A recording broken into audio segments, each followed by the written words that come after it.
constantly shifting through the time-space continuum, Metron's three disciples observe the universe from the Mobius Couch.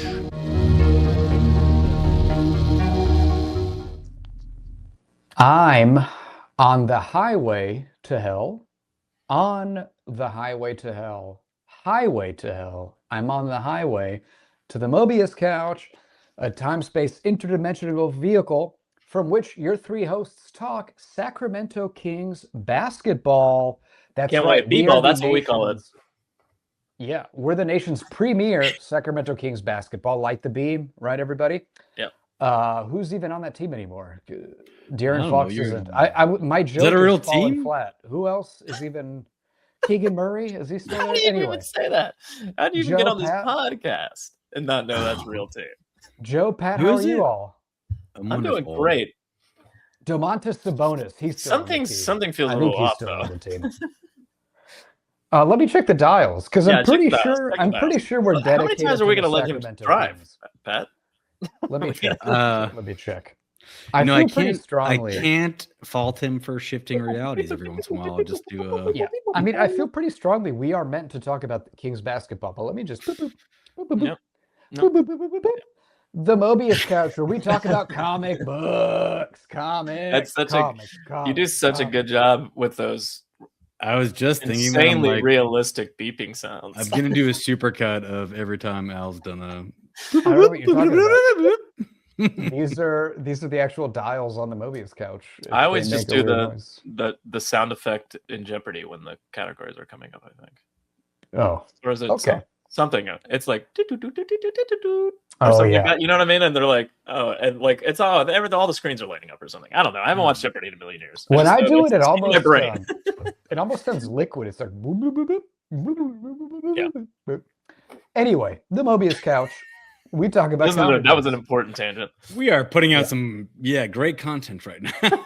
We talk about comic books. So Pat, Joe, how are y'all doing? Are you ready to talk? Very ready to talk comic books, not basketball. I don't know anything about basketball. I've been Other than that, lugging we wine all night, so I am ready.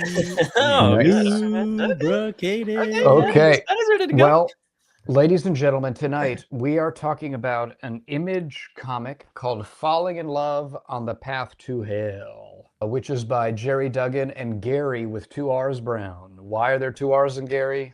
I don't know. There's two Why are there Garys, 2 R's right? in Gerry?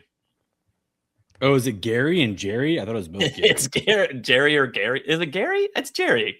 Well, Gerry Duggan. It's a soft G for the Gerry, right? Gerry Duggan and Garry Brown, but Gary with 2 Brown. R's, Garry. Yeah. Duggan. G has got to be or I don't know if it's like a GIF thing, but it's Gerry and Garry.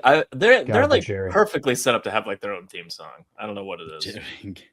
Wait, so Gerry wrote it and Gerry drew it. Garry drew Well, no, it. they both drew it. Didn't they both draw it? Well, Gerry- both of their names are under story and art, so maybe they came up with the story together. But I feel like I only see Gary's name on stuff. Yeah, I don't think Gerry is an artist. Maybe Gerry helped lay it out, or maybe they worked so closely together on the art and story that they were just like, just put it under the both things. But I think Gary's the actual like artist. I think Garry Brown is the actual mostly the artist because it all looks the same. So I'd be pretty shocked if like. So my understanding is that Gerry Duggan or Duggan wrote it, and then Gerry and Garry did the art. Again, maybe Gerry wrote made layouts and like did rough passes, and Garry came in and finished it off because it all has a Garry style to it. It does. I read a Reddit thread and they were talking about, because I guess it got stopped on issue 10 for a long time, and Gerry would respond to people on Reddit, and he said that it's not canceled, it's just they're giving buffer for Garry to like get ahead. It was kind of implied that Garry is the artist. But well, for the most part. Gerry might have some enough art skills to block out. Like, yeah, that's what I was saying. Like Tom and I, Tom used to draw as much as I still draw, but he's rough now, but he could still lay out a page crappily, and I can draw over it. So I'm just saying, like, it's possible that he's contributing in some way that we're not aware of, I guess. And then Chris O'Halloran was the colorist. I was Yes. going to mention that. Did you like the Yes. colors from Chris O'Halloran? Just before. Yeah, I mean, I Quick art enjoyed note. the art. Art overall, Yeah, I enjoyed okay. it. Yeah, I mean the purple. Yeah. Okay. It didn't stick out as anything. I don't know. It was good, but I'd give it, I don't know, I like think a it's B or something. It didn't stick out as amazing. fair. But I thought it was good, modern, contemporary comic. I think there's a lot to be said about color theory and and more modern colorists are all kind of like in the same vein in that sense. So it's not, yeah, you're right. It doesn't stand out per se necessarily, but there are a few pages where I'm like, oh, that's really pretty. And it's mostly the colors that made me think that, you know, it's not necessarily. Okay. Yeah, so my main complaint is that nobody is hot in this. Like everybody's kind of ugly looking. Well, I mean, were you around back then? Because it was not great. I know, but I like beautiful people. Every on once in a media. while, I take the Mobius Couch back in time just to see what the old West was like, and guess what? Everyone was hideous. I get that, but I like attractive people in my fictional media.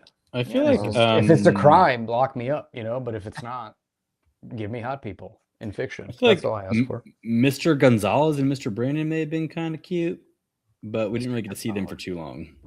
We didn't. Okay, well, let's start. Okay, so sorry, we've gone off on just tangent after tangent. Ladies and okay. gentlemen, so as we mentioned, it's an Image comic. Today we're going to talk about Volume 1 compilation, which is only 4 issues. It's I think 4 it's 4. issues. The But first one one's is a double. Yeah, the first one is it's kind not of a double, but it's one. long. It's not double though. extra But I long. counted the next 2 through 3, 2, 3, and 4 are regular size. But Yeah, the first one's 1 like and 2. It's like 1.5. 35-ish, Yeah, 35-ish like pages. 1.5 pages. Comics issues. So it's kind of like 5 issues, but it's because I think I think issue 4 is a little longer.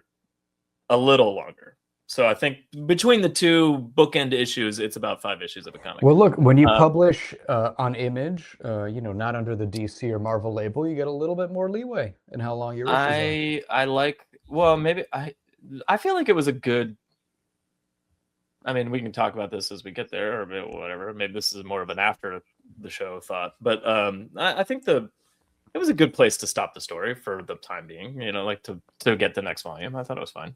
Yeah, I guess like I mentioned, it's Falling in Love on the Path to Hell, Volume 1, Duggan and Brown. Okay, let's get into like overall takes. I just want to say, I know I've said this multiple times. We can't do intro arcs and stop. I agree. I think we should get away from it. Yes, I agree. This got so good right at the end. It got so much better and really opened up to what the world actually might be but we stop there and we don't know. Mm-hmm. We've got to get away from only doing intro arcs because then our listeners just hear us say, great boring setup, but nothing happened, and we've got to do something a little bit more. Next time we do something like this, maybe let's do the first 2 volumes. Yeah, and I was so. And go into that. First of all, none of us had ever read this, so it was kind of like, all right, well, let's see, because we had just said that new rule of never doing intro arcs. But I was like, well, it's a brand new comic book that we've never read, so of course we're going to read the first volume. Should we have read past this? Probably, but but we didn't know that until we read it. You know what I mean? Like we could have read volume 1 and been like, oh, that was a perfect first, 6 issues or whatever. I didn't even know it was only 4 issues until I started reading it. I was like, oh, it's only 4. Okay.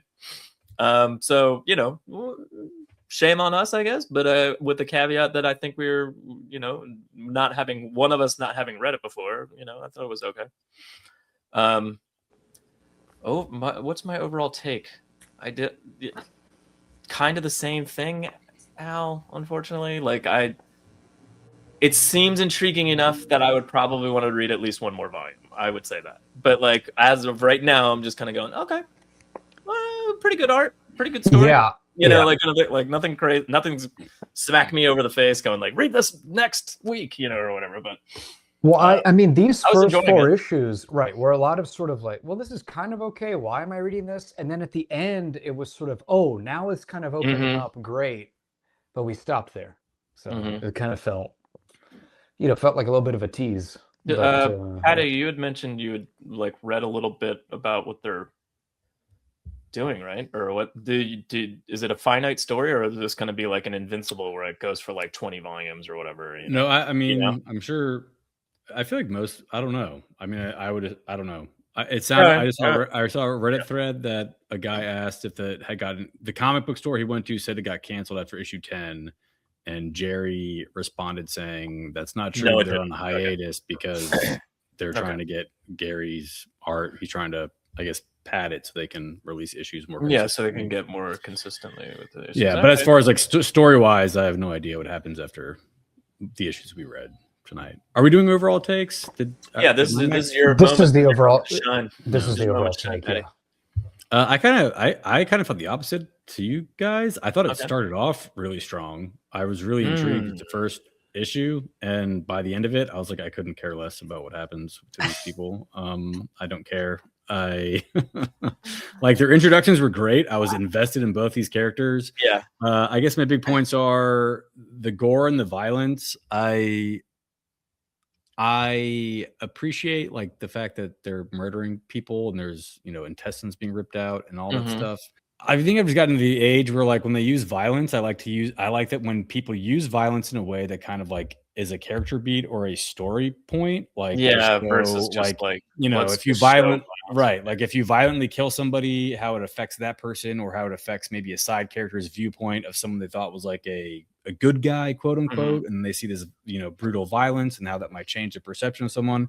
And overall, in these first few issues, it just kind of felt like, I don't want to say shock value because it's just what the book is about, but it was just so much gore and guts, and it just seemed like it was there for aesthetics and not really for. I just glossed over the violence that was like the human violence, sure, but like when it was the zombies and stuff, my brain just went whatever. And I didn't even see it. It's almost just like when he literally like takes a skull and rips it apart and stuff's splattering everywhere. And I was like, okay, right. Well, that's moving on. Yeah. They did one complaint I had, and okay, I guess before we get into this, just for listeners who maybe haven't read it, this is about a cowboy and a samurai who die and go to a purgatory where they're forced to fight. They go to the zombies. Island of Lost. Yeah, Jack Shepherd's there, guiding them towards. So the only one thing I wanted to say, I completely forgot because no smoke monster. That was weird. No guy in a wheelchair that could suddenly walk again. That was also weird. Didn't like it. Oh, okay. Here's what I was going to say. One thing that I didn't like about this is, I feel like they tried to jam too much into 4 issues. Like they immediately went to, even though they have to fight zombies, the real bad guys are the corrupt humans on the island immediately. Yeah. And I feel like that's the beat that you should establish. Like first set up the zombies as a threat or whatever that means, and have them try to survive against that. Yeah, then so this develop every day, right? Like the zombie. Yeah. Or was it? But I mean, they went direct to Walking Dead, 28 Days Later. It was just immediate. It was pretty immediate. Like issue 1 or issue 2 was already. In fairness, the second they met, what's his name? Mohan, yeah. Yeah, well, the second they met Mohan, I was like, all right, even you can't say trust me more than 3 times before I don't trust you anymore. Like, you know what I mean? Like, I'm just like, I was immediately like, he's clearly a bad guy. Just get it over with. So the fact that they did actually kind of made me go, all right, well, I was right, but also you didn't like belabor a point where I'm going, oh my God, we know he's a bad guy. Can we just move the fuck on? Kind of thing. So like, I got to give it props for that part of it, I guess. But yeah, you're right. It did seem kind of. It just seemed very rushed. Of like, welcome to this island. We fight the dead every night, and this is purgatory. But also, I'm corrupt and evil, and it was just very rushed. And I feel like normally all of those dynamics would be developed a little bit more, kind of over time. But I don't know. That was one complaint I sort of had, but. Well, I guess my other thing is just like going back to the violence just being used as kind of aesthetics. I guess just leaning into we'll get to the issue where is it MacRaith? MacRaith is the cowboy? Because the Wraith is a ghost, so MacRaith is a way. I like the clever naming. But when he tries to flee and he gets sexually battered, well, he doesn't. Well, he almost does though. It's attempted. And it isn't quite. I guess we'll talk more about it when we get there, I think. And I guess my thing with the violence seemed to be being used for just like, I hate saying like shock value, but it I get what you mean. Like just to be value. extreme. Yeah. Yes. To be extreme. And that scene, I just kind of felt like, is this shock value or is this more? Because then they immediately go, and we'll talk more in depth about it in a second, but then they immediately go into the guy's childhood and about how he was clearly molested by men his entire childhood. So I didn't know if there was a build-up or something, but like, and they kind of talk about how the island priest, they talk about how the island like knows your worst fear with Asami seeing ghosts, but then I'm like, is that what his fear is? And I don't know. We'll talk about I think that was just good old-fashioned buggery going for him. I think if they had handled, I think there's something more to it, like Patrick was saying, because it's. I think if they had handled the violence more. He said he doesn't sleep. He doesn't close his eyes without reliving his days in the bloody hills of Kansas or whatever it was called.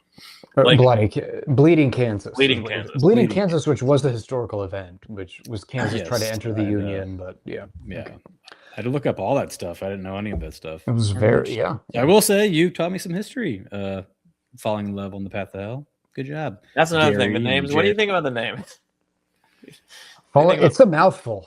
Why do falling in love on the path to hell, or as I like to call it,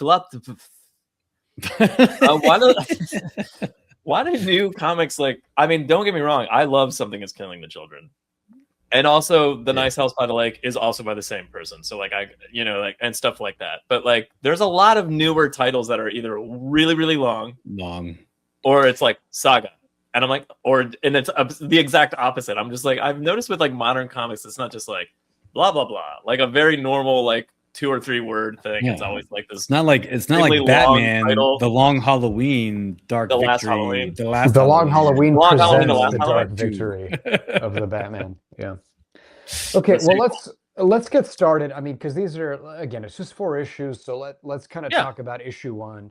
So issue 1 is mostly their death. I wanted to say it was their life before they died, but it's more just their death. It's the last thing they were doing before they died, basically. Yeah. And so it starts with, actually, let's not, even though MacRaith is the first one we meet, let's let the lady go first. Let's talk about Asami first. Okay, so I do want to talk about MacRaith. We're going to talk about MacRaith. Let's not let her go first. Let's just skip right to her, because his is basically boring. He has a gunfight and gets shot in the back. Yeah. Anyway, we'll get back to there was one little detail about MacRaith's thing that I really enjoyed it. We'll get back to that. All right. We'll talk about MacRaith in a second. So Asami was so if anybody remembers Tom Cruise in Tom Cruise Presents The Last Samurai starring Tom Cruise, which was about Tom Cruise being the last samurai, but that was about a samurai rebellion against the westernized Meiji government. Yes. Which is based on a historical event where, of course, a white man saved the samurai. Which was what Tom Cruise did. He knows how to use a rifle. Yeah, but so and then they teach him the ways of the sword, right? And then those combined skills make him the greatest warrior and the last samurai, the greatest and last samurai. But so in that same, based on that real historical event, we meet Asami, who is also a rebel samurai in this kind of Satsuma samurai rebellion against the Meiji government. And we meet her kind of at the end of that, where they've sort of been defeated, captured, and they have to turn their weapons in. And she turns her weapons in, but then says, "You know what? Fuck it. I'm just going to go down." Well, it's based on this one other samurai getting shot, which I love. Yes, like she wasn't. So she was ready to do it and walk away. Yeah, it was true. But then the samurai, she did one. I kind of like that, because that was just like straw that broke the camel's back, so to speak. And she was because she was going to give up her weapons. This other samurai was one of those, when keeping it real goes wrong, because he wanted to keep his family's sword guards. Yeah. Couldn't give those away. And because he wanted to keep those, the mean Meiji government said, well, we're going to shoot you to take those. And then Asami said, you know what, whatever. I'm going to fight.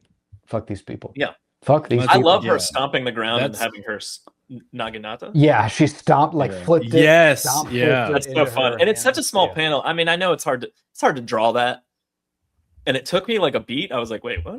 Oh, reverse. It's going into her hand and not like dropping it. I was just like, just the kicking the ground and the. Well, she's the badass. Like Captain America, like kicking the shield and it goes back up on his arm. It's great. You don't see it, so it almost looks like she's like telekinesis, like levitating it into her. Yeah, just hand, you know what I mean? Well, it just says stomp, you know, and oh, there's some speed lines, but you know, I loved this scene. I loved her introduction. I loved her Bushido samurai code, and there was a few cool quotes about like I can't remember the first one, but about death and life, and if death presents itself, then you choose death, you don't choose life. And there's one where it says, even if it seems certain you will lose, retaliate. And I just liked those little beats of her. Yeah, there was some they're just badass into her, which you don't get a lot of after this. So I'm exactly. I'm glad that we got so much of it in this beat, because later on she's very silent. She's and measured in what she's doing.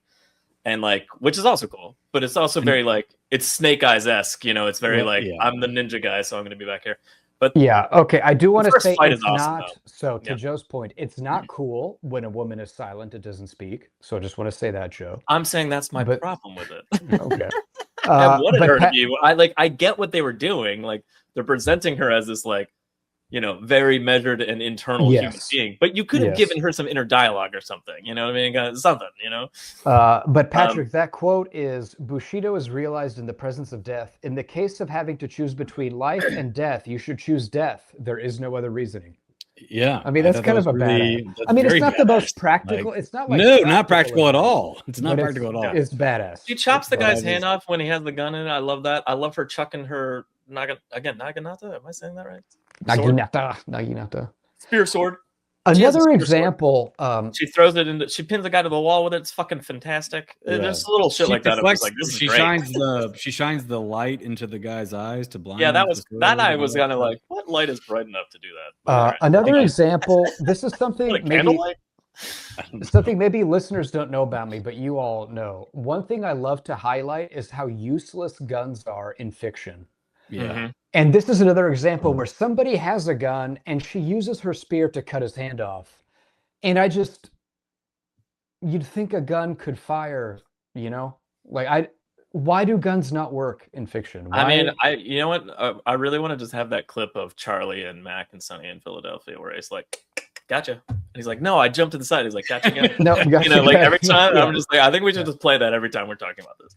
But it's how every John Wick movie is. People go in at him with guns and he somehow jujitsus them to the ground. And it's like, why don't they shoot you? They have a gun. Like, suits are made of bulletproof fiber. He does have a bulletproof suit. What I despise about those fucking movies is when they, first of all, the first one's kind of fun, even though there is that unrealistic stupidity of it. But the next one where they're like, hey, his suit's bulletproof, he's constantly picking up like his suit and putting up in front of the little suit running at people. I'm like, lapel or whatever to not get shot. Like, it's the dumbest, and they do it a lot. And I'm just like, stop doing that. Stop holding your suit flap up in front of your face and running at somebody. It's so dumb. But we just see this. We talked about it in Batman. I just time and time again, people with guns are defeated by martial arts, and I just don't understand. Well, don't you remember the movie Equilibrium that you just learned certain poses? No, in the beginning, the Grammaton clerics are taught certain poses to dodge they're taught a whole science about how people shoot guns, and there's 187 poses they use to dodge bullets or some bullshit. Like, it was fucking so stupid. It made no sense at all. I really just love great movie though. Great movie. Whoever's watching this on YouTube, Patty just made some adorable head poses. It's very it's very I do like on the flip side of that coin. I love when the Lord grabs a gun and tries to shoot her, and he's just so inept that she's just kind of like, really, dude? That's you aiming at me? Like, I don't even think it was her going like, I'm super cool, Neo from the Matrix, and I can dodge out of the way. No, she used her sword. She blocked the bullet with her sword, dude. I think that's her. That's her reflecting light. But I'm talking about the one before that when she pins him to the wall.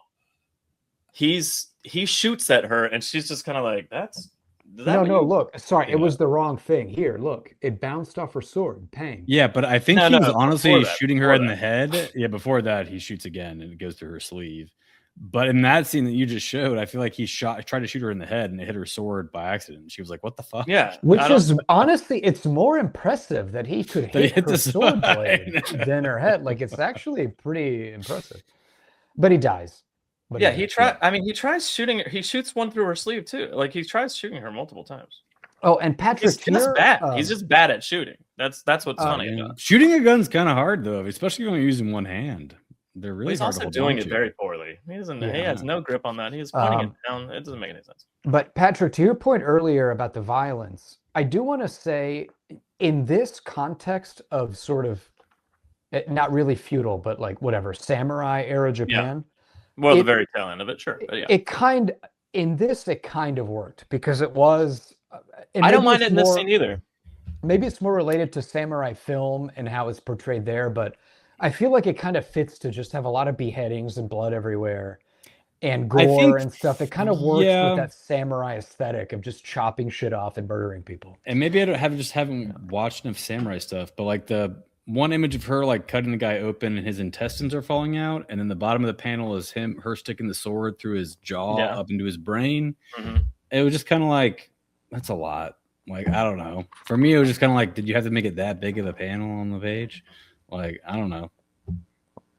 I guess I've just read so many comics. Like, I think I was really cool with it with like the Authority when like Midnighter would punch someone's brains in. Yeah. But I think I've just seen it so much now that I'm kind of like, I appreciate it more when there's. Yeah, I have to I don't know. I like this scene. Like, I like her getting storytelling that like maybe vengeance. hits more if we weren't old men and have seen it all before. Maybe. You know, kind of thing. Like, I might be like, if I had read this when I was a teenager, I might have been like, this is so fucking cool, you know, and I might like love this story. But like right now, I'm just like, all right. I liked this samurai because again, going back to all those Bushido quotes, but this samurai with two swords in his back. Yeah, he's the star of the show, man. He was so dead. good. Yeah. Well, like in that, I don't know, like that one, I don't necessarily mind for some weird reason because that guy's on the verge of death and literally just, you know. By the way, real quick art note: when she first when they shoot that samurai that starts off this whole thing, she cuts that guy's hand off and she turns around and she's throwing the naginata into pinning the guy to the wall. It's very subtle and not even well drawn, but in the background outside, there's samurai already like fighting the guards and killing. Like there's a guy stabbing something up through someone's head. And I'm like, I love that the millisecond she started fighting back, everyone outside was just like, fuck it, we're doing it. And it's kind of subtle, but like, and obviously they're fighting later when she goes outside and holds up his head and everything. But like, I love that like the only scene we get it from outside is a tiny little over her shoulder doorway of like the fight starting outside too. And then when she goes outside, they're all still fighting, and she's like, "I got his head, fuck off!" You know, she's definitely in that panel. Like she's definitely in like flow state when she throws the spear and then she dodges the bullet. Like you can just see in her eyes, like, oh, I think if I was one of the guardsmen, I'd be like, oh, she's gonna kill all of us. I'd be like, drop my gun on the ground and run away. Run away! Hope a sword didn't hit me in the back on the way. This also. is Go ahead. I was gonna say, so she's in the room where all the samurais have turned their swords over. So she literally has like an endless supply of swords at her feet. Yeah. This is also, I just played a game called Ghost of Yote, which is the sequel to Ghost of Tsushima, and there's a lady protagonist, and you can pick things up and throw them at people. Like this is exactly what that game is. You just murder people. What's the prequel called? Ghost of Tsushima. What's the prequel of that? That's as far back as it goes. All right. That's the beginning. Okay. I do. So they only do this twice, and I'm assuming it comes up more often, art-wise. But when she has like an intense moment of what seems to be emotion, I suppose, it's a very colorful, swirling background. Yeah, it's amazing. And it only happens once in this scene when she gets shot in the back and goes, fuck. And then she jumps up and kills that guy. But like, it doesn't happen until the end of the book in the 4th issue again. But when they've been very specific choosing those moments to do those moments, I'm like, oh, interesting.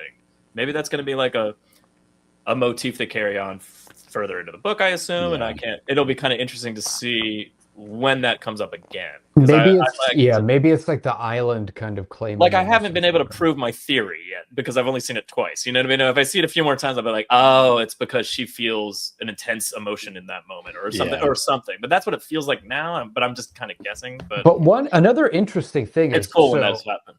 So she dies getting shot in the back.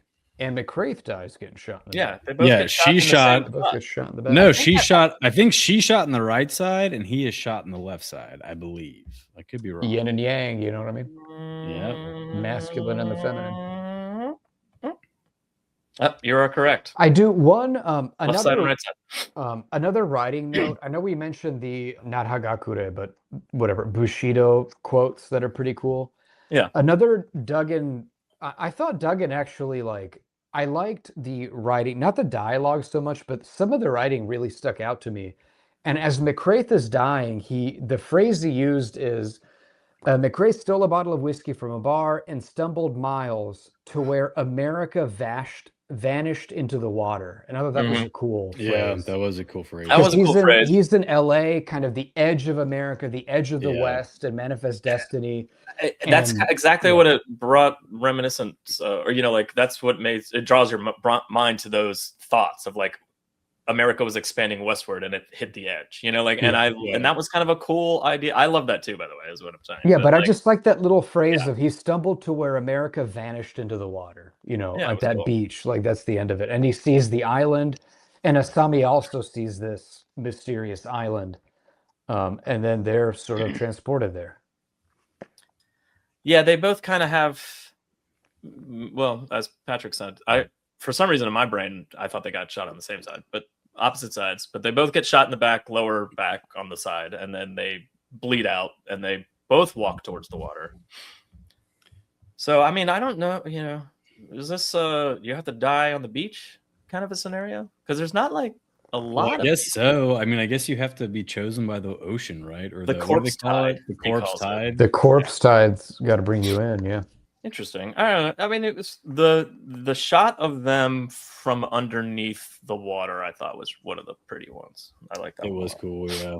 Also, the lightning bolts of the water. Yes, that was a good page. Yeah, that was cool. a good page. There was some, and those were the ones that I'm like, I think it's mostly the colors, like the color, the yellow lightning bolts hitting the pink water and the purple sky and all that stuff. Yeah, it is good. It is good color work. Yeah. It's very Paper Girls. Then the another complaint I had is, so when they first get to the island, they see this giant centipede monster and all these monsters, and then the rest of the issues is just zombie. You don't see these monsters anymore. Well, so it's so weird. I think that's the so thing. What was the point?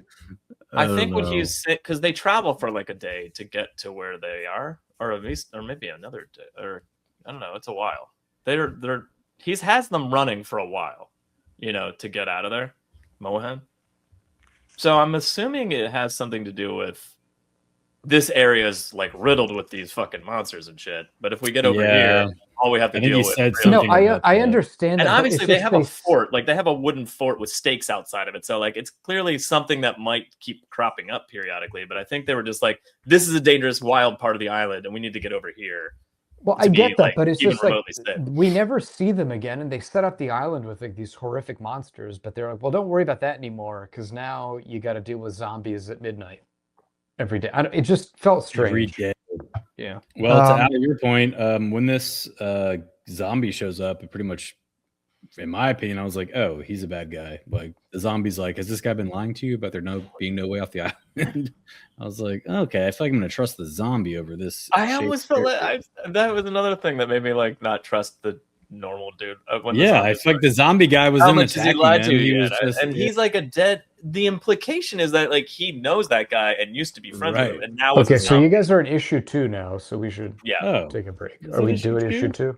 Yeah. That's issue 2. Well, I mean, they meet Mohan right at the end of issue 1. Issue 1 is just them meeting Mohan, right? Issue 2 is they see the little horrible little creatures, and then that zombie guy. I have a quick question though. On the covers, are the covers all homages to other pop culture stuff? Because I feel like issue 1 was definitely a Star Wars thing with. Issue 1 was Star Wars 1,000,000%. Yeah. Nothing else really like. Rang out to me as being familiar, but I wasn't sure if because it looked like Darth Vader as a behind it. Although I don't think that's actually any actual Star Wars cover, but I think it's in the style of Star Wars. Very much so. 2, I don't know. So, I mean, it's very reminiscent of a New Hope poster from back in the day, but I don't know if it's like purpose. I mean, her sword is sort of even glowing.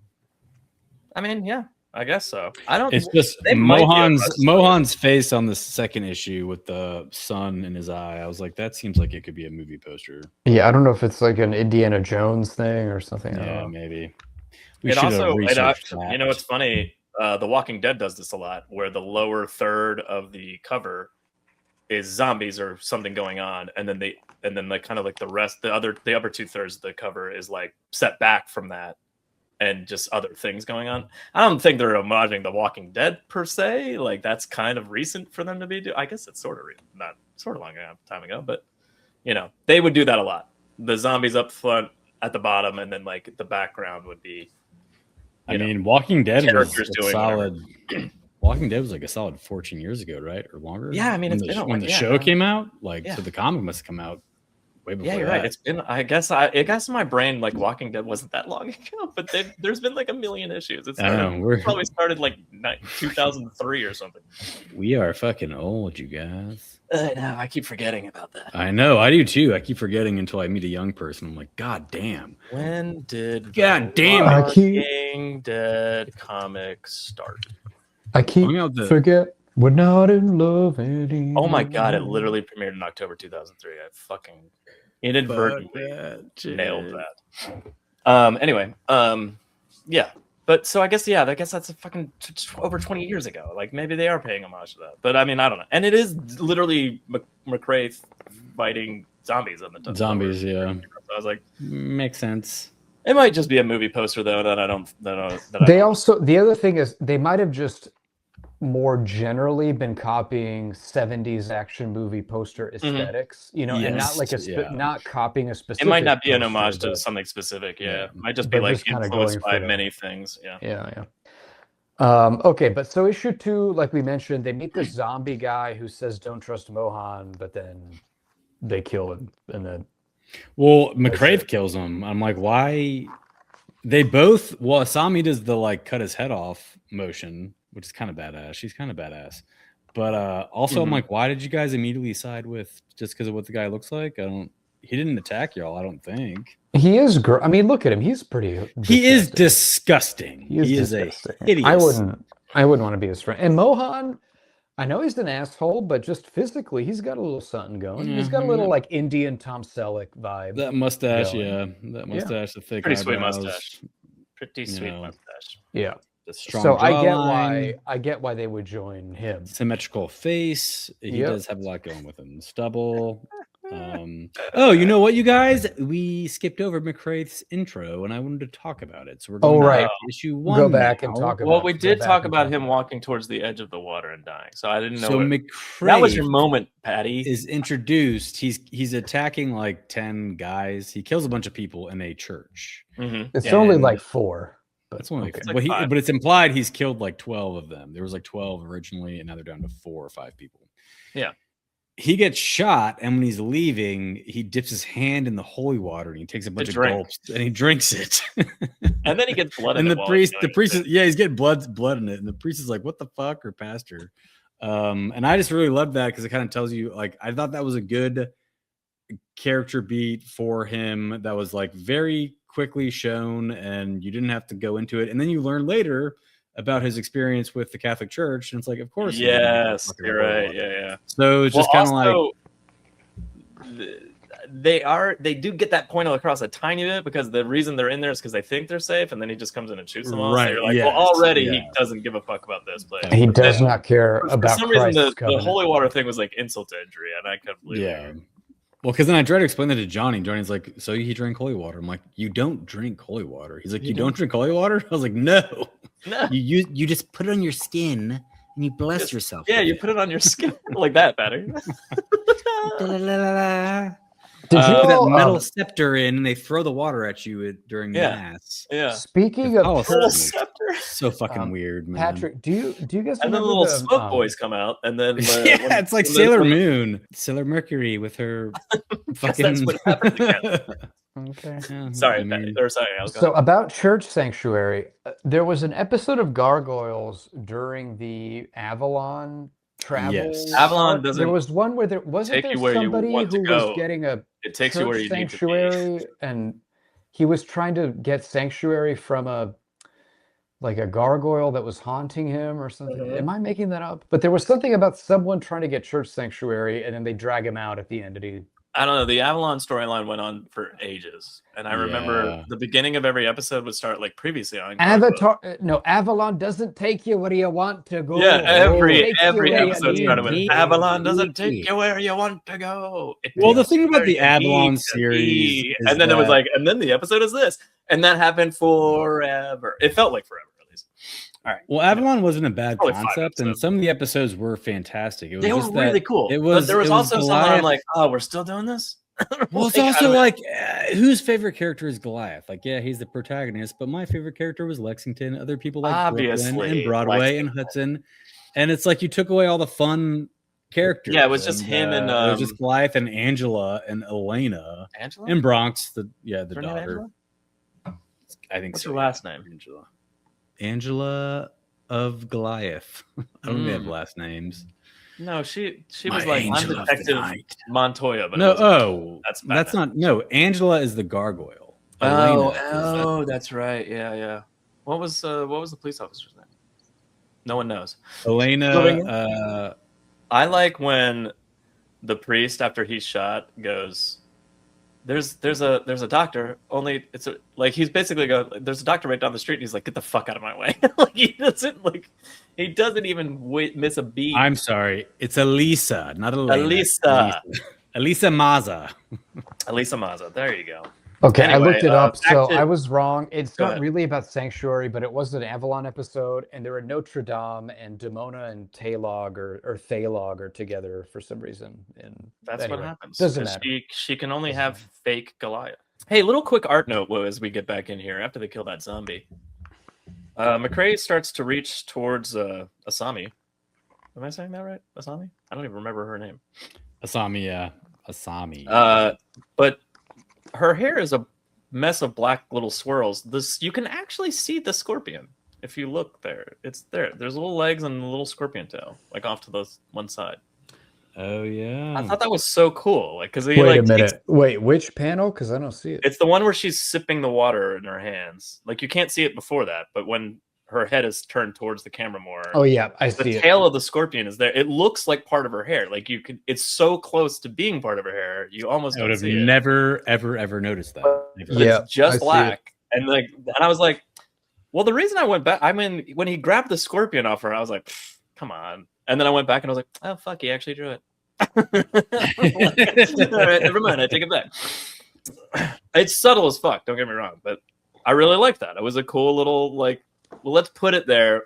Not make it obvious, of course, but let's put it there so you can kind of see it if you're Yeah, really. and this really... is so just before I make this comment, I want to preface it by saying the romance aspect of this is not really handled well. Like the will they won't they thing is like they're just automatically in love for no reason. Completely. Well, I don't For no reason. think But this they're is the beginning. automatically in. I mean, I think Patrick, it was in kind of four more issues. Like in 4 issues, they're already kissing or whatever. Yeah, but I mean, it's an intense. Well, thing. like 2 months. And passed. I think they both kind of reject a lot of time has What's the passed. What's the main guy's name? Mohan. Mohan. Yeah. Mohan. They both go live like in the woods. They don't live with Mohan's people, so they're both distrustful of like the entire. Okay. So they're like on the same page, kind of. It just doesn't feel. I don't know. That's It kind just- of what I was mentioning earlier, where I wish she had some sort of like inner monologue a little bit, because when she does finally make that overt move and kiss him, and she says it, and he's like, "What was that for?" Not that I minded or whatever, but like he's like, "What was that for?" And she's like, "For saving the deer or letting the deer live." Yeah. Or whatever. And she had already also done that as well. So there's like one deer and a baby deer on this fucking island, but inexplicably, because it makes no sense, or it doesn't explain it yet, rather. But like, the implication is that like those are the only fucking things that aren't like trying to kill them constantly. So they're Right, both kind yeah. of make this conscious thing of like, let's not fuck with the deer.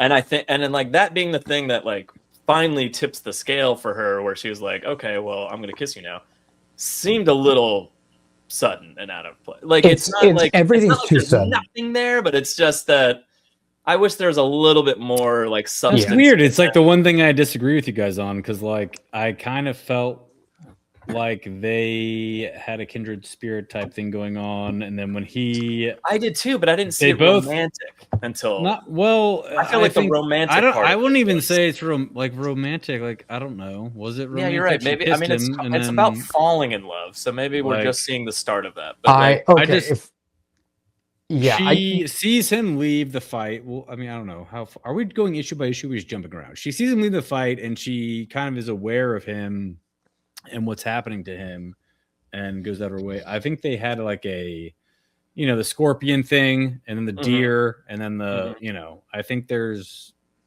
enough there for me to like buy that they're in a situation where they can't trust anyone, but she's chosen that he's the only person on the island that she can really trust. Right.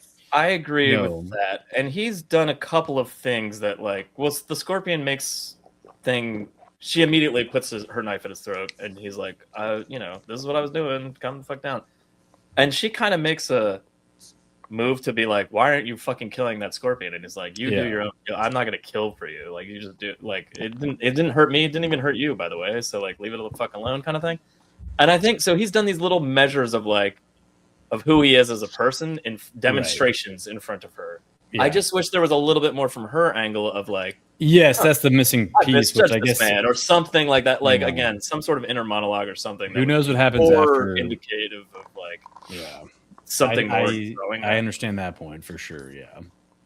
Okay, I still feel like 4 issue. I just think that's something that could have developed a little bit more slowly and organically. I agree. That's all. It felt a little rushed and a little forced, but again, keeping the pacing of the book on track, maybe they're like, whatever.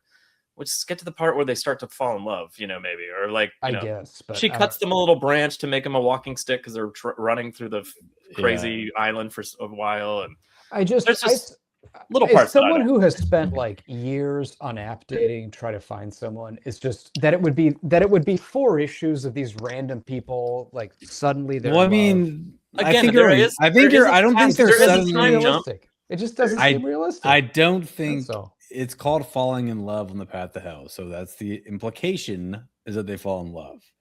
Mm-hmm. But at this point, all she punched him in the stomach. Well, she hit him in the stomach with the end of her spear, and then she kissed him, and then it was that's all that's happened. There's not been they're not that's true in love. It's they're I agree.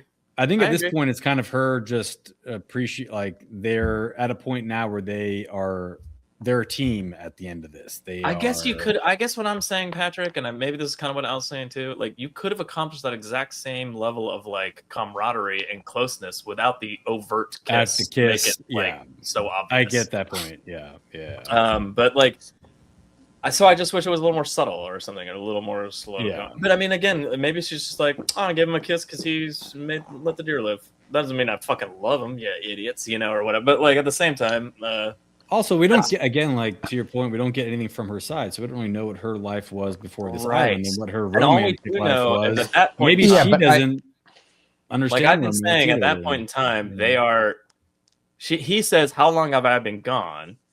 And she says, 2 moons, and he's like, 2 months. What the fuck? So, granted, he hasn't been around, but maybe she's very thankful that he's fucking back. Period. Yeah. Let alone because everyone else on the island is a piece of shit. Is a piece of shit. Yeah. So maybe she's just oh fucking thank God. So there could be God knows how much relief flooding through her at this moment that he's back, kind of thing. Okay. I just mean, as somebody who was reading this as a fantasy romance comic, it's just it doesn't seem like the romance was really that. It just seemed very sudden and underdeveloped. And I understand that he saved her from a scorpion and didn't kill the scorpion, and that he saved deer and seems like a sweet man, but it's just, I meet sweet men every day of my life. I would say, I would say to that, Al, maybe don't. Maybe we're overblowing. Patrick, I meet very sweet men every day of my life. You don't know. You don't. Every single day I walk this earth. You meet evil men that have a facade of being a sweet man. That must be it. That must be what it is. I do eat a lot of evil men too, for sure. You can't trust men. It's a reason why the women chose the bear over the men.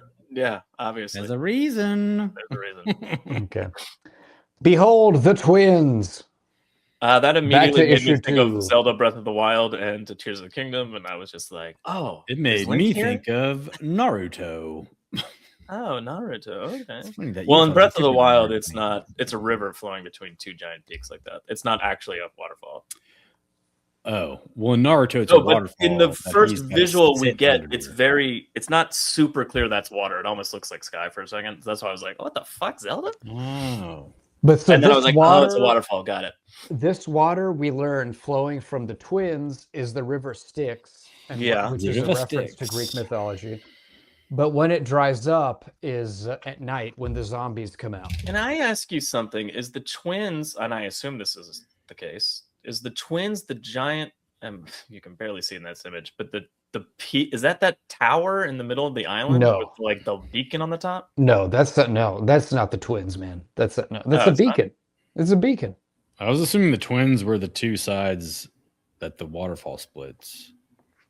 Yeah, Well, that is. yeah, but I mean, it's a huge vertical, like twins, like the waterfall and the twin. a huge vertical mountain.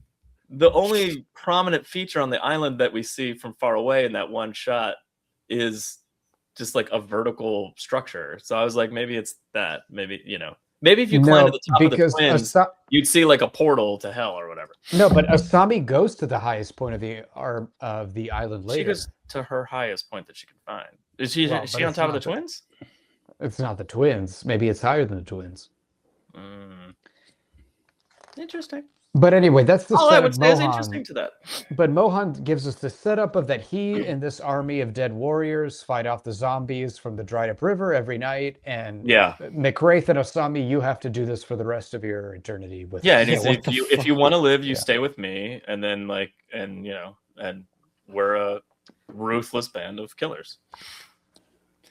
Yeah, they make the point that like most of the people in the tribe, like really enjoy fighting. Like it's what they live for, anyways. And I think that's the seems difference like between. that's why they're there too, though. Yeah, but I think that's what's setting them apart is that they kind of Is have that they reasons for moved fighting, past that. and maybe or they just they embrace violence for specific reasons and not Yeah. like violence for the sake of violence. So. And Mohan's crew is, you can see some Vikings in there. There's Yeah, I was wondering. So we're clearly displaced from time.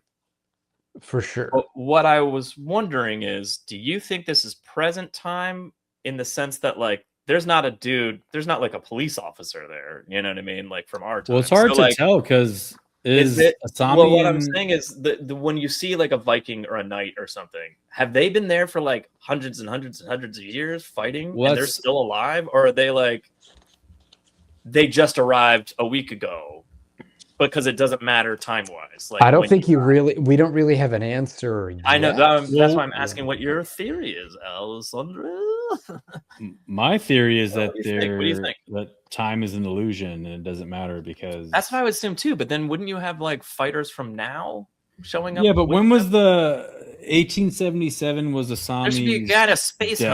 helmet. So later when MacRaith goes to the bottom of the pool, he Yeah. meets future, maybe Mohan, like from a different time. So I think Clearly, it's just clearly Mohan. Yeah. I think time never doesn't mind. matter, and I I don't think I don't it's know. that like all of them have been there 800 years. I think time does not matter, and they're just kind of. However, I think I Okay. was confused because Asami dies in 1877 and MacRaith dies in 1876. I thought there was like a century between them, but apparently they died at around the same time. But at the same time, it wasn't the same year, so it wasn't the exact same time. So Oh, I thought I didn't even pay attention to that. Or maybe my brain just went, "Oh, that's so close." Did they die at midnight and 12:01 Maybe. on New Year's Eve? Yeah. Anyway, there's guys and they fight zombies every time. I don't. It's not bad, but I don't love the zombie design. No, it's not. It's not It's great. just very okay. It's very. Yeah, they're just ghouls. Like it's just how I ghouls. would have Just gone. ghouls. I think if it's something that I could have come up with, it's like you could have tried harder. If Patrick Walsh could have come up with this shit, you know what I mean? I don't have a lot of creativity. I mean, in if me, Patrick so- Walsh could come up with this, it's not good. Patrick Walsh. Not a lot of guns in the group other than MacRaith. Yeah, they Everyone else immediately does. question him on how much ammo he has too, and he's like, Yeah. "Enough." And I'm like, Well, because he I was seems to have thinking that infinite. same thought, honestly. Like when he starts shooting, and he was shooting a lot, and I was like, "You're really burning through those bullets." He Maybe seems because to they're have like frozen in infinite. time, his guns never run out. But then That's they what I literally was- brought it up the yeah. next panel, and I was like, "Oh, But they didn't. The next panel, like he's picking up used shell casings. Right, Those so he aren't doesn't no, bullets. have- that's later. What- That's later." But I But mean, like even there, in this like, what's fight, his plan when to I get had more that thought bullets? of like, "Hey, he's using a lot of bullets," and he doesn't have like a big sword or something to fight with, so like, why is he doing that so quickly?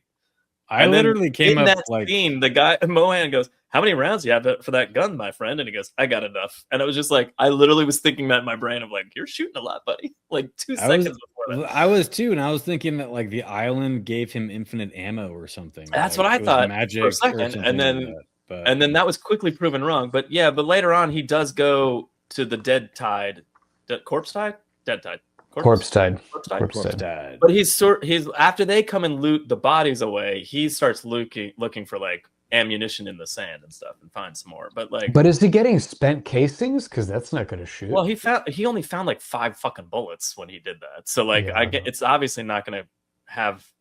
It's going to be diminishing returns. I'm assuming, depending on how long. Also, the island, Patrick, Latin text, insula equilibrium. What does that mean in Latin? First of all, it's not correct Latin, but what does it mean I theoretically? don't know. The balanced. The island of Island. balance. Yeah, the island of balance. Look at me. I was in honors Latin too, Joe, by the way. Oh, really? Honors class. It's a dead It's a language. big I don't deal. Oh, they I also don't learn Latin. in issue 3, Asami and MacRaith bond over shaving as well. Yes. That's They true. bond over They that. do that. Yeah.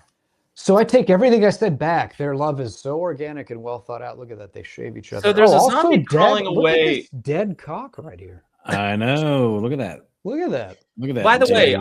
I was wondering. Dead All right, I have a, penis. put a pin in that for a second. There's a zombie wandering away, and Mohan says, "Leave it for entertainment, MacRaith." And he's like, "No, fuck you. Like I'm not." Yeah. Like so, they were just like for the rest of the next day before more zombies came. They were just gonna like fuck with a half dead Torture. zombie. Yeah. I think That's- so. Yes, That's some yeah. fucked up shit. I guess there's nothing to do on that goddamn island though. But like that's some fucked up shit. But MacRaith calls in also- the journal. Find something to do, you sick. I know. Another thing is, so they do this Also is- funeral for one of the warriors who died. Yeah. So back to And the the funeral. funeral Yeah. person looks like a ghoul or some shit. But we Yeah, never that get I any didn't understand either. I explanation. was like, how long's that dude been there? Yeah, we don't get any Joe, explanation. like of that. Joe, I think you might be. I don't know. There could be people that have been there for like. That's what I'm 100 years. thinking. don't I think know. time does pass linear for you when you're on the island. I just think you can Yeah. arrive at the island at any given moment. You know, like depending on whatever. But, Depending on when you got shot in the gut and then sat on the beach to die, because that's specifically the only way you get there. Dude, the dead guy's got a huge bush. Oh my god. Oh my god. Well, I mean, you know, come They on, didn't shave pretty back big then. groomed- He's got no one a- groomed he got a- himself back He's then. got a pretty big dick and balls too, to be honest with you. Jesus. Okay.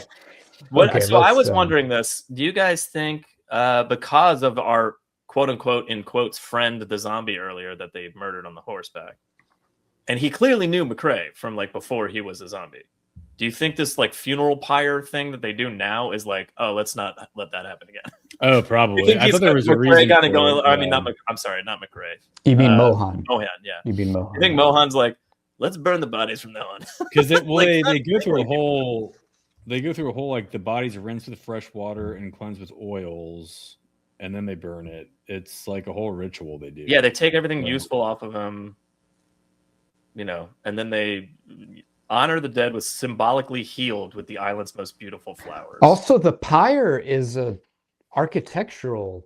yeah, I thought that was yeah, very interesting like as well. Stargate or something. Interesting. Yeah. Yeah, very interesting. That hey, maybe that's an indication that there's Away off the island.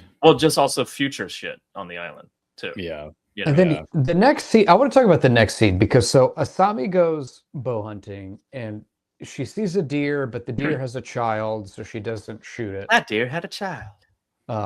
Which is like a reverse Bambi because Bambi's Mhm. mom died, or but anyway, The next scene, she fishes, and it's like, why is a fish life worth shit to you? Because but a seafood deer doesn't is- count, bro. They're Do you know living pescatarians- creatures. You're not listening to Kurt Cobain. Okay. Fish don't have feelings. They're basically aliens. Yeah. Like, fuck them. I don't know. I don't agree with it. And that fish probably had kids. You know that fish she got. Yeah, but that fish had like kids. dozens and dozens and dozens and dozens of kids just last year.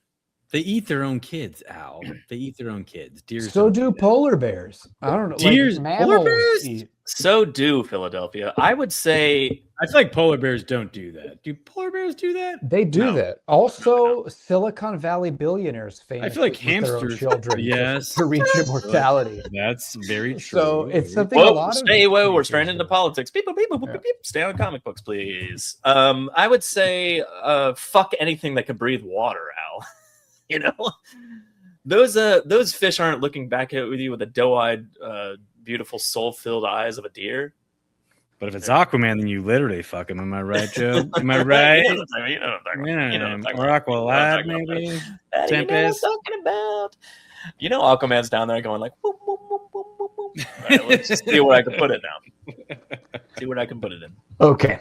Well, so now we get He's to the bored. part where, and now we get to the part where MacRaith says, I don't want to do this anymore. I don't. I wanna like play that he's zombies." drawing. He says, I don't want he to do says- this anymore. he says he'd come to loathe the setting sun, and I kind of like loved that. Like, again, there's kind of a fast forward of time. We don't know how long they've been there. We don't know how Yeah. long.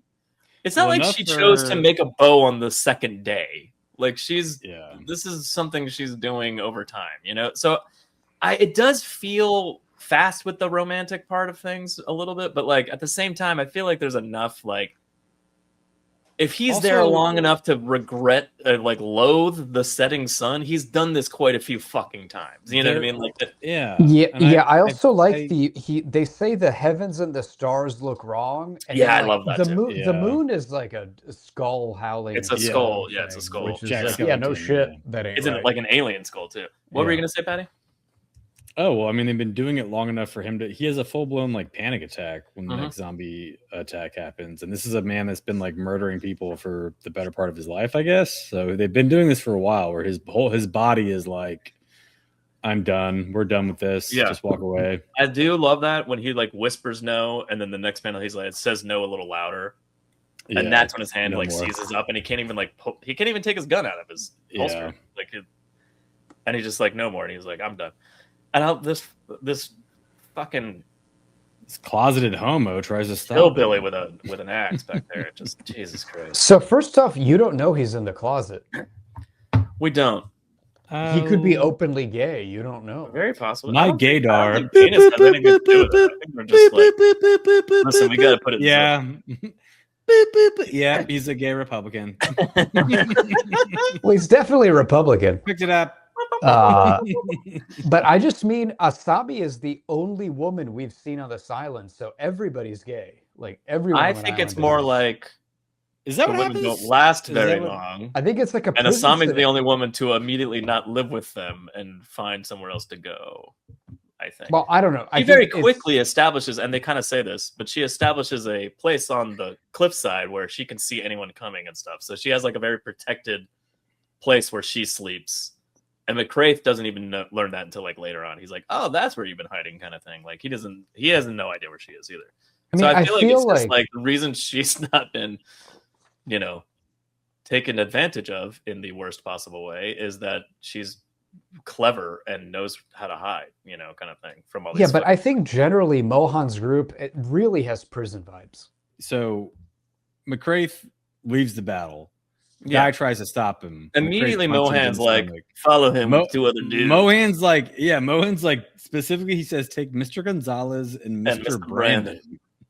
You know who So Brandon is. He's the Yeah, the redhead. big We all dicks, know I it. guess. We all know it. It's Brandon. Brandon's the redhead. And I'll be honest with you guys, I thought they were going to torture him in a different way. And when he said, "Don't kill him," Mohan wants him to be educated. Wants him And then educated. he pulled his pants down, and it was like, you know, Pulp Fiction, American History X, Mm-hmm. Deliverance, like this this whole concept of being raped by another man, and I think this goes back to my point about like the violence being kind of gratuitous and for aesthetics. At first, when I was watching this, I was like, why choose this specific punishment?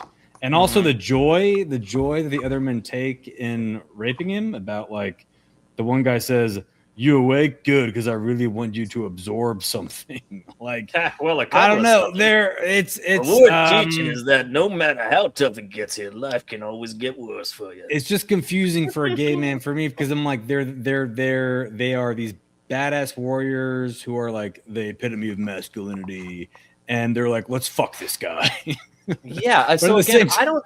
Again, maybe Mohan said, take them and them for a very specific reason, because they're like fucking dudes of them that do that stuff. But like, okay. And he wants him to learn a specific lesson, quote unquote, of like, this wouldn't happen to you if you stayed with us. It's just so, I don't know. It's also confusing to me, and it's like a weird hyper form of misogyny in a weird way, because like, it's okay for the top. You are still masculine and you are still a man if you're the top. Yeah, because you're the one. If you're the bottom, then you're emasculated, generating all dominant. power. Yeah. Even if you're a power bottom, you're still considered. I don't think less in than prisons the you top. can't be a power. Well, maybe there are power. Well, I bottoms. mean, I think that would freak people out though Yeah. if you were a power bottom and they were like, "Okay, wait, you're not supposed to be like." Yeah, you're like, not I'm supposed to be dominant I don't thing, like- you're I not don't like supposed to what's be going on. joining. right. It's just, I don't know. This scene just evoke. I had a lot of the and same I'm like, thoughts, I can't. Patrick. I have all don't the know- same thoughts as you. I don't know how to articulate it, but it bothered me. I'm like, why did they Yeah. choose? And then that's why right after this scene happens, Asami comes in, and I guess this is where I was kind of like, is this gratuitous? Because she cuts the guy's dick off, and it's a very close-up shot of his dick getting cut off, and I was like, okay, No, that's she badass, but shoots also She arrow shoots through her the with an guy's arrow. hand and dick, which I Okay. love.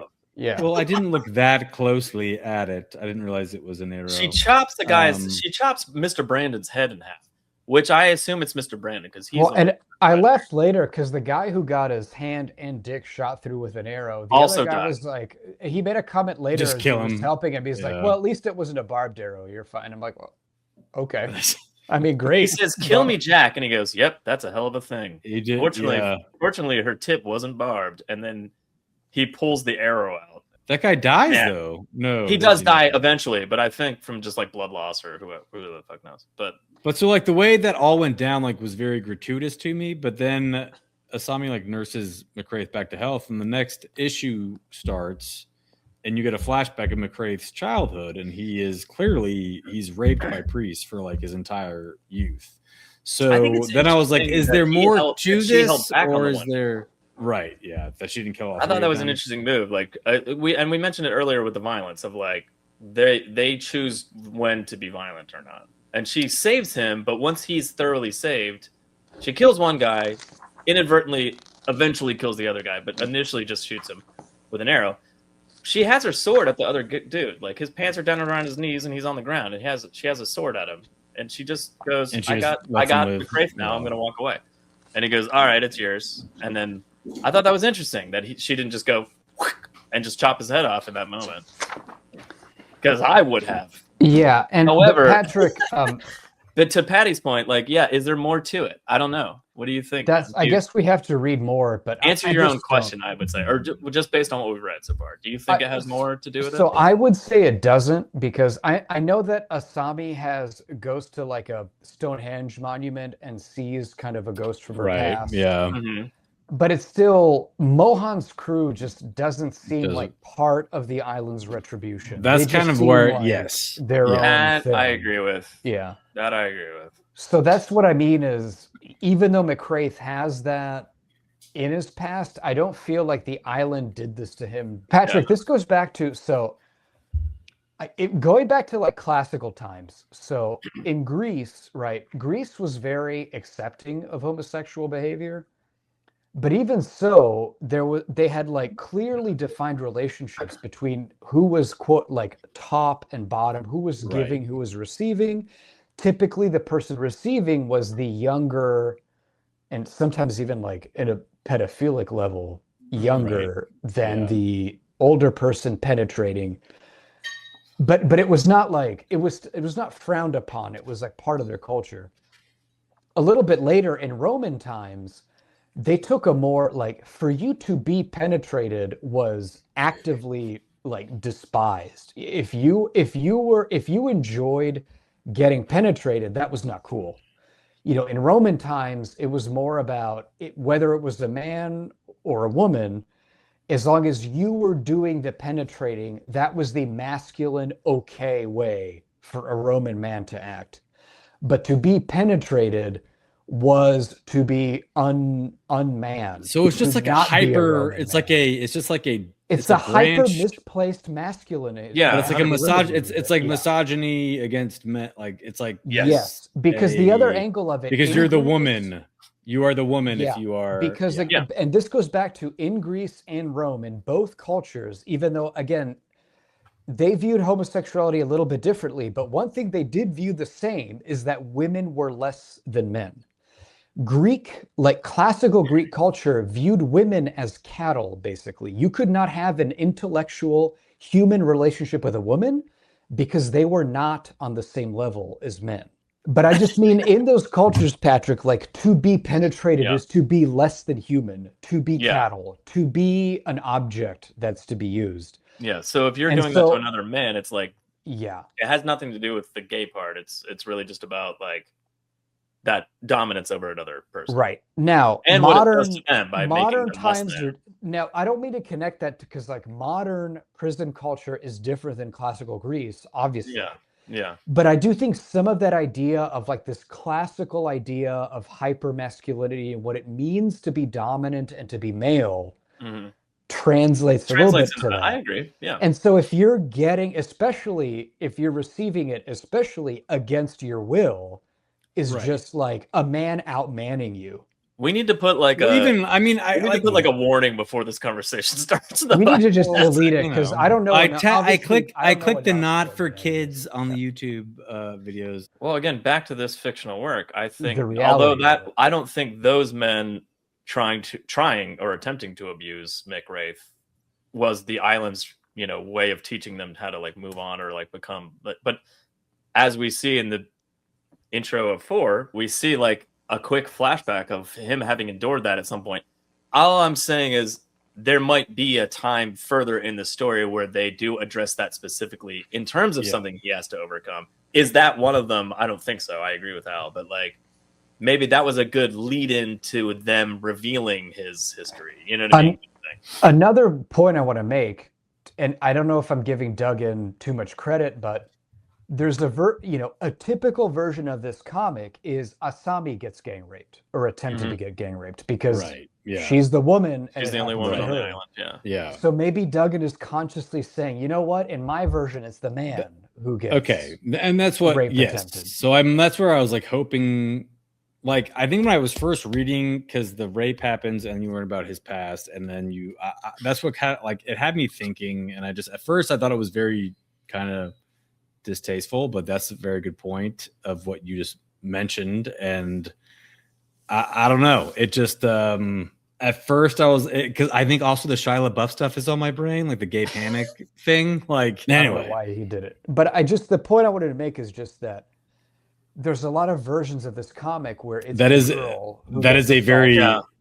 very very good point. And like I said, it might simply be. I mean, we haven't read past 4 issues, so it might simply be not simply, but it might be an illustrative way to get us to his backstory of him having to overcome this later on in terms of like whatever they need to overcome to become like spiritual and like which we're about to get into.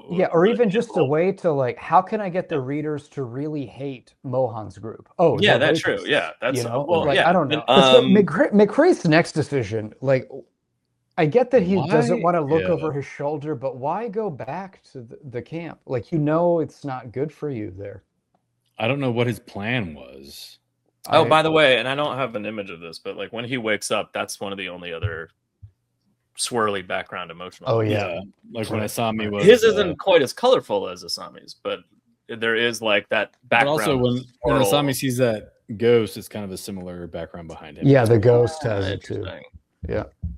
Also, she says blah blah blah. So on the third day, she climbed the highest peak she could on the island to discover what secrets may be hidden on the horizon. Meaning, like, the twin peaks of the twins might be way higher, but also right next to the camp filled with murderous, rapey men. So, Well, I'm just saying, it doesn't say she climbed a peak taller than the fucking. I'm saying if you don't think the highest peak she could climb was the highest peak, you need to think about how you view women and how powerful they are. I think it wasn't. That's because on you, Joe. She's avoiding going near the camp of the murderous psychopaths.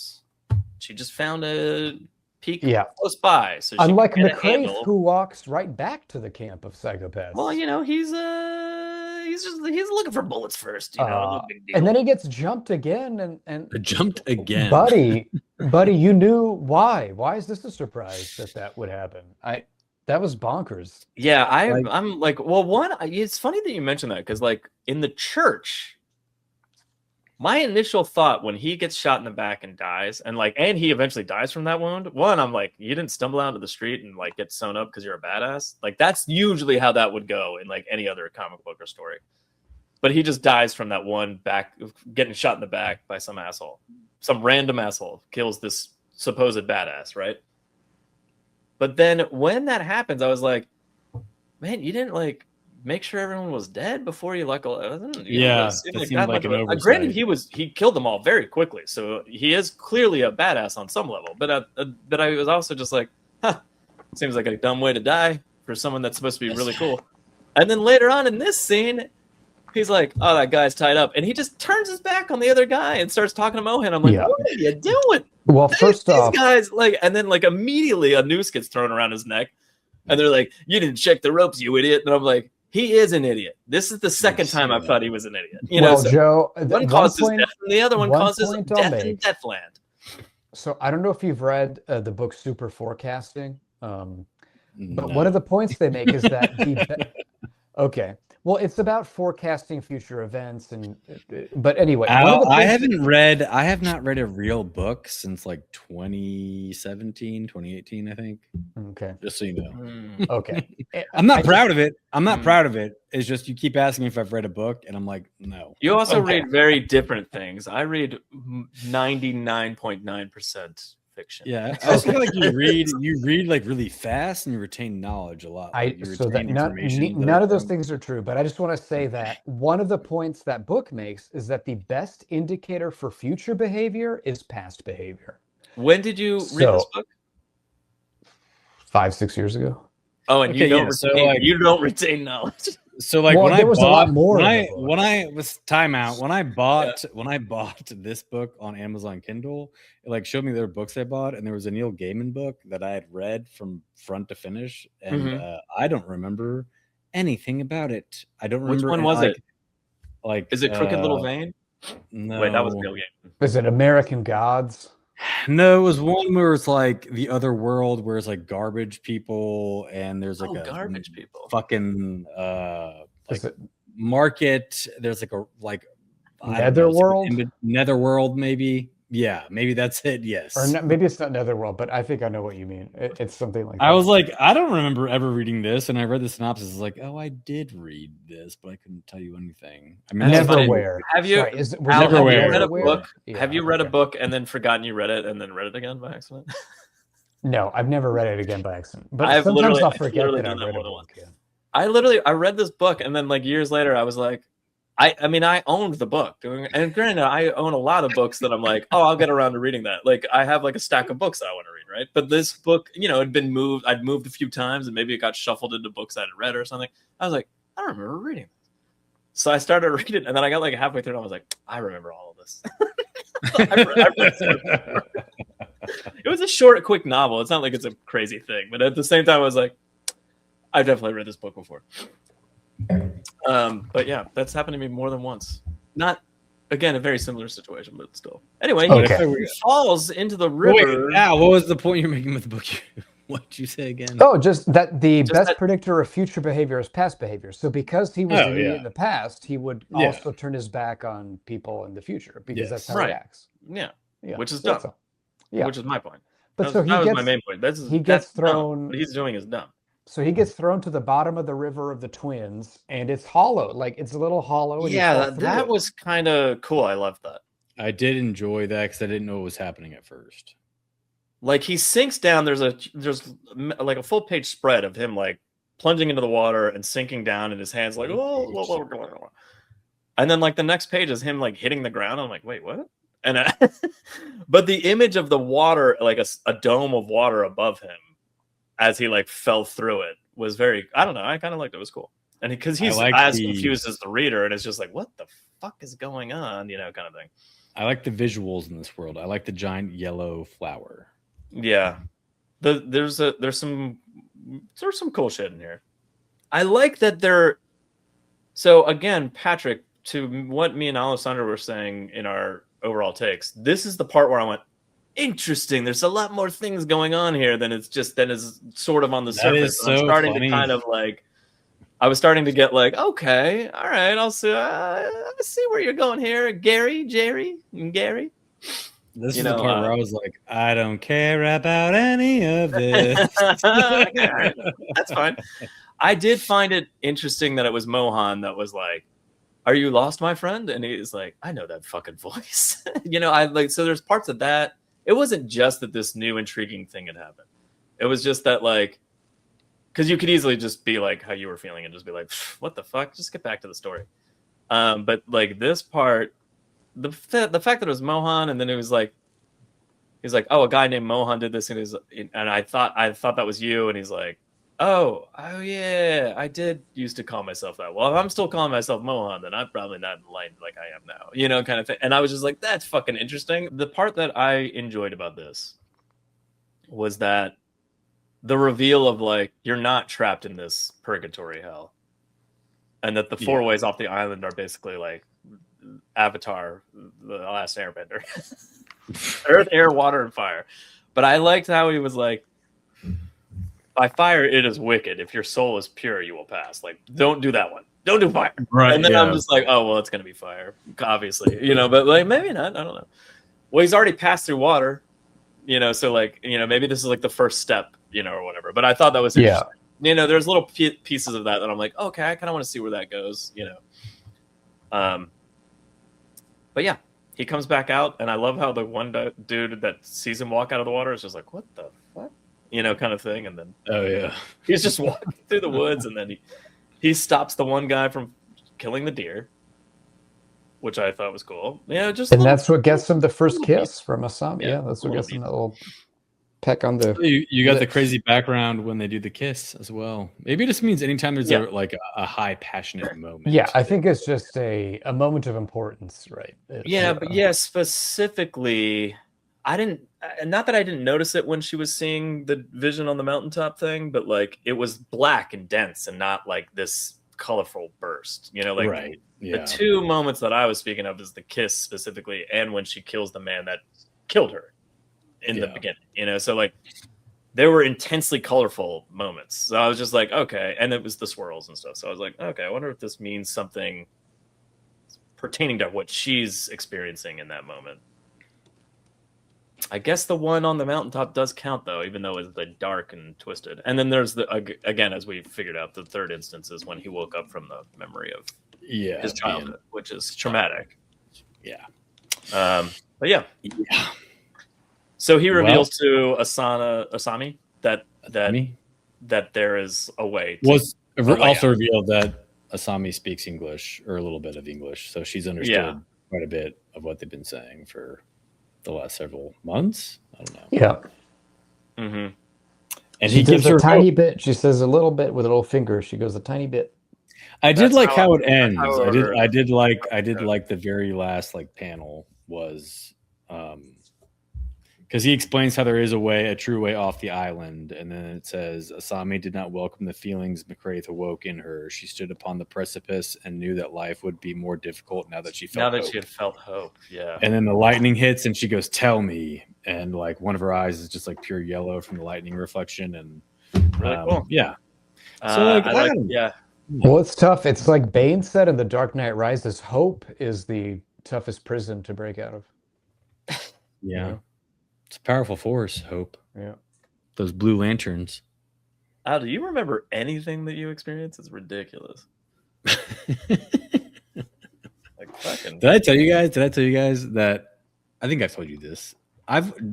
So Johnny's comfort movie is Dark Knight. Is it Dark Knight Returns or Dark Rises? Dark Knight Rises. Rises. The Dark Knight Rises is the Bane movie. Dark Knight Rises is Johnny's like favorite movie. It's like his comfort movie. Like since we've been together, Really? I have probably watched that movie with him. Like I'm not even exaggerating, probably between 40 and 50 times. We were watching it a few weeks ago. How much do you have Bane's voice memorized in your? Pretty good. Well, I copy Al with Johnny's really impressed. You gotta hold a cup up. Yeah, you gotta do it through the cup. Yeah. So we're watching it like. Al, did we do that together? Did we figure that out together? It's always the cup. Yeah. Perhaps he's wondering who would shoot a man before throwing him off a plane. Yeah. Oh man. I was born in the darkness. This is the 51st time we've watched this movie together, and it's the scene where Batman has beaten Bane, and then Talia stabs Batman in the back. Yeah. Yeah, he's not looking behind him, much like MacRaith. Johnny goes, "Wait a minute." Oh no. And he said whatever her real name is. He isn't Marion Cotillard. Yeah, he goes, is that Liam Neeson's daughter? And I was like, what are you asking me right now? Like, yes, what? That is a major plot point of the movie that you've seen like 100 times. Like, yes, Bane isn't the child. Talia is the child. First of all, when you use the actors' names, I literally thought he thought that Liam Neeson's actual daughter was married. I was like, wait, what? He couldn't remember. All right, the movie I get, but that also is fucking insane. It was like this moment of. How do you watch something that many times and you say, wait a minute? I think he just watched it purely for aesthetics. He was just watching it for the aesthetics of. He just loves watching that football field get blasted to hell. Yeah, that gothic. Fuck American football. Like. I just had to share that. Yeah. Okay, I just want to add that I unironically and just with I completely love that movie also. It's a great movie. It's amazing. I know it has lots of problems and it's too long, but it's an interesting choice as a movie that you rewatch often, I would say. I'm not saying it's not worth rewatching. I'm not saying it's not a good movie. I feel like a lot of people that didn't like that movie as much as honestly, I remember are dumb. I remember watching it in theaters, and that scene where Bane is robbing the stock exchange and he gets away, and Batman first comes back, and the people of Gotham get excited. I was just it's so well done. Like that was so great. I have reasons I didn't like that movie initially when it first came out because I love Batman and I was mad about certain plot points. But once you get past that, it's a great movie. I thought Anne Hathaway, every time I watched it, I'm like, I love her more and more as Selena. I thought she did a great job. When she sits in the windowsill and flips backwards his house, I'm like, best Catwoman I've ever seen in my life. Well, the thing where she's the stiletto against the guy's neck and she's got like razor blades on it and rips his neck off. Like, so there's two parts of that movie that I still to this day, like, my eyes get wide. One is when they're fighting in the sewer. And he throws Batman off a ledge, and Bane gets in a chain and climbs down, and you see his back muscles go. I know we just had like a large gay discussion, but I just like that sets me off. And then B, when they're fighting at the end, and Bane is punching Batman a bunch, and Batman dodges, and Bane breaks the wall with a punch. It's like another, oh my God, insane moment. But then Batman beats it because he's such, I love that movie. I love that movie so much. It's great. Okay, but that's not what we're talking about. We're talking about falling in love on the path to hell. Falling in love. But we kind of finished. As I like to call it, fill up to the. One thing, do you guys hear? I'm sorry, but like, I don't know if I need to change my mic, but I'm having issues. Like, I'm hearing a lot of feedback. Like, it sounds like a. Does this pass the Bechdel test? The Bechdel test. The Bechdel test. Does this pass the Bechdel test? The answer is probably no. No, this does not. This fails. It does not. 100,000% fails. Fails. Although I don't think I've seen a harder fail in one recent memory. argument I would make is if you do believe In Love After Love? if you do believe that being penetrated by a man makes you a woman, then MacRaith is a woman, and he and Asami have a lot of things together. He's been he penetrated before, it's wasn't a child. implied. So. Yeah. So that's the only way this passes the Bechdel test. go out on the limb of let's not. Yeah, I feel like Bechdel probably wouldn't. That doesn't pass. Yeah, no, this fails. There's no She'd other. probably be quite Asami's the disappointed. only one. I do feel like Asami has a very strong story arc That's and not character. the test, but that's not the test. But also, like, I like other Asami. test. I like Asami a lot. Makamori However, test. it is I feel like she passed. Well, I don't know if she passed the Makamori test because she doesn't say anything for the entire time. We don't know that silent, her character you can be a has silent character and changed still have an in arc, Patty. But what's I know, her but we arc? do. That's what. There's that's no what, like. arc. I don't know if she changed like at all. Like I think Yeah, she's like, still the what's her same person story she arc? was. I mean, her relationship with MacRaith has changed, but like her as a person, This I don't fails. know. I don't know. Guys, this fails all the tests. She is a strong female character. I don't know if she Yes. necessarily grew as a I think she character grows. I think she has an throughout. arc. I think she changes. Yeah, I mean, I feel like in her relation specifically to the other protagonist. Sure, but also I think within her situation though as well. I also But kind of I wonder. don't think she's learned anything about herself or changed as a human being. Well, I would to, love if the next 4 issues like did a flashback of what she went through in the 2 months that MacRaith is gone. That would be cool if there was just even one clearly issue of she just clearly like went 2 months she ago. went It was against- just her doing Yeah, whatever she's been doing. she went against the tribe and killed 2 of them, and then could've Yeah, I killed the wonder, third. has she been? So she's had time to build her structure out, which is what he noticed right away. Which is why he was like, she "How built long a have I little been like gone?" cabin home. Yeah. Yeah. So like she has like a little roof going off of her like little cave in the cliffside or whatever. But I like it was enough of a build out for him to go, huh? How did you do that so quickly? How long was I gone? Kind of thing. So clearly she's had time to do stuff, but is she doing that? I'm asking the same thing, Patty. Is she doing that? Like, is she still going and killing zombies every night, and that's why they're leaving her alone, or are they just leaving her alone because she killed 2 of them, and they're like, well, don't fuck with her. I'm assuming she doesn't kill zombies anymore, but I don't. I'm assuming that maybe she does. I'm assuming maybe they sent people to kill her and she killed all of them, and they were like, you know what? It's not worth sacrificing our men for her if she's leaving us alone. Or is it just that she's like in not solitude, because of course she's in solitude, but is it that her home base is still so hidden that they haven't found it yet? Which I think it would be interesting if they haven't found it, because again, she's built it out and it is large now and like obvious, as opposed to before where it was like a little shitty curtain covering a cave entrance. Like now it's like there's a rooftop sticking out the goddamn cliff. Like, wouldn't be hard to be like, there she is, like kind of thing. So I mean, we'd have to read there's the going to be a next catch up bit, on what's going on with her. Yeah, maybe. I hope there's no. I don't even want to say it, but yeah, I hope there's no BS, like with MacRaith. Oh, I don't think so. I hope not, but I don't think so. Just based on what we read, I don't feel like that's another. Patrick, going back to the Dark Knight Rises, another less violent way to express dominance over a man is to put your hand on his shoulder and say, "Do you feel in charge?"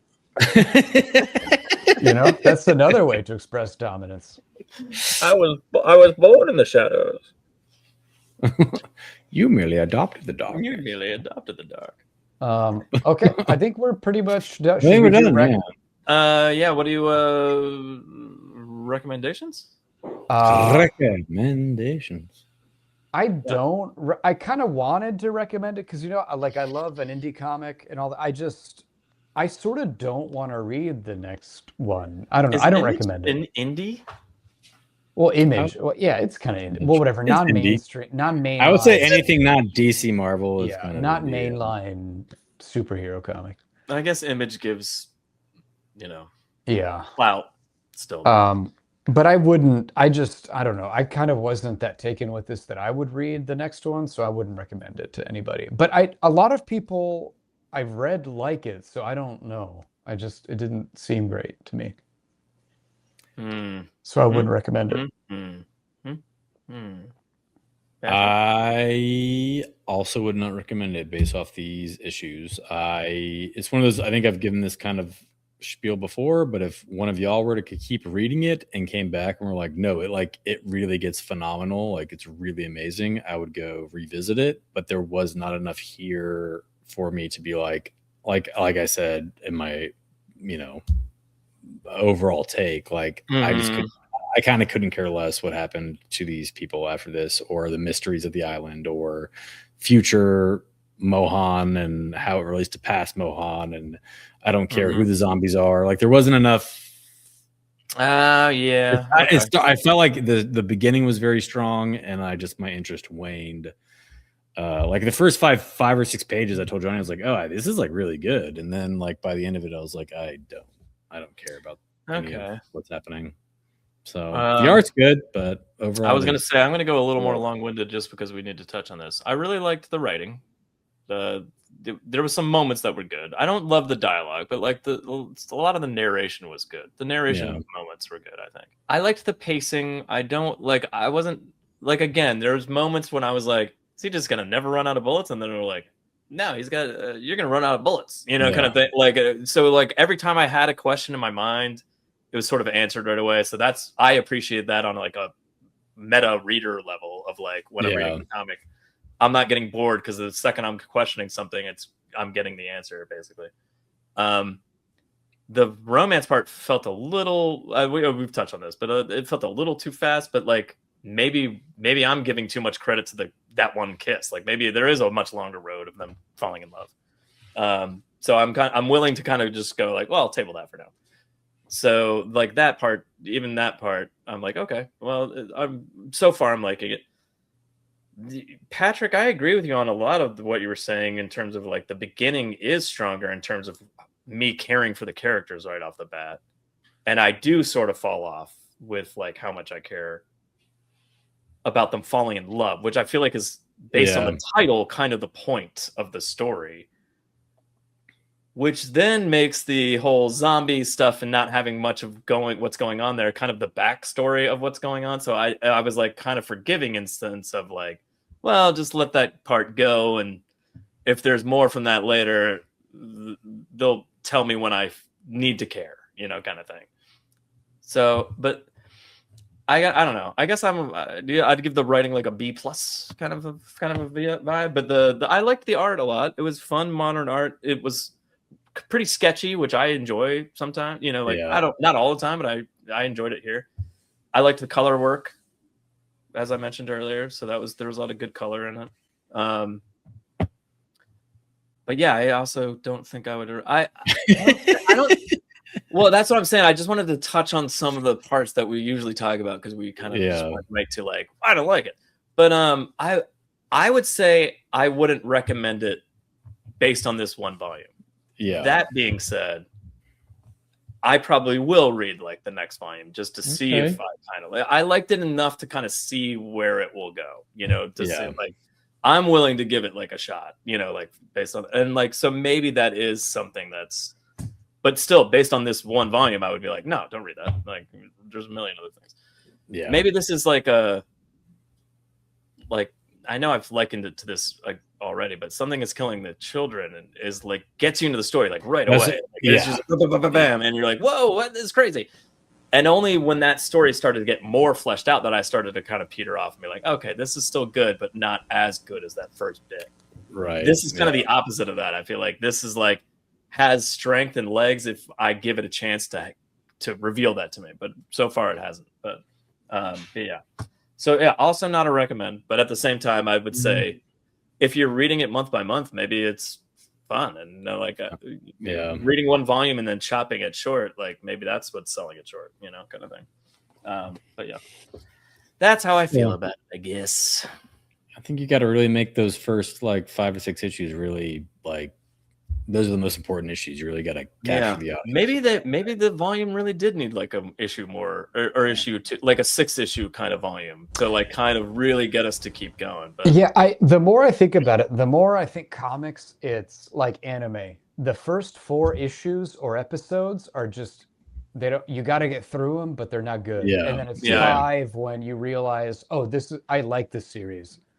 Or yeah, I like feel this like if comic. we had said let's read the first 2 volumes of this, we might be seeing a very different story. Different. Yeah, Yeah. but I Like- feel like you just got, you know, the exposition and setting the stage and all that. It just doesn't quite give you the idea of what the comic is going to be. Yeah. You need to get like the actual action starting to really. I Get wouldn't into, say this is a hard do you pass. I guess enjoy for it or that not? reason. I would say, Yeah, I wouldn't say it's like a. It's just like a. Give it time. Maybe give it time. Maybe it's good. Like, I'm probably gonna read at least the next 4 issues and kind of be like, oh, okay, all right, you know, all right, that might be enough for me to be like, I got it, you know, kind of thing. That's good. But fun idea, I guess. You know. Okay. All right. I mean, I think that's it. I think we did. I think we won comics for the week, guys. We won them. Yeah, Good journey, couchers.